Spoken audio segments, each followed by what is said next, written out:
बोल सच्चे दरबार जय दादा सिद्धेश्वरी महाराज की जय जय पार्वती श्री धाम की जय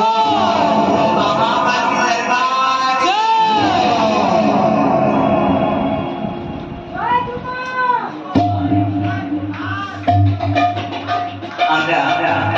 आज की भागवती कथार मध्य আছে देवी भगवती कृपा আমরা সবাই পেতে চাই আজকে অমাবস্যা একেবারে নির্দিষ্ট কালে তাই আমাদের করতে হবে আমাদের শাস্ত্র বলছে সাধু সঙ্গ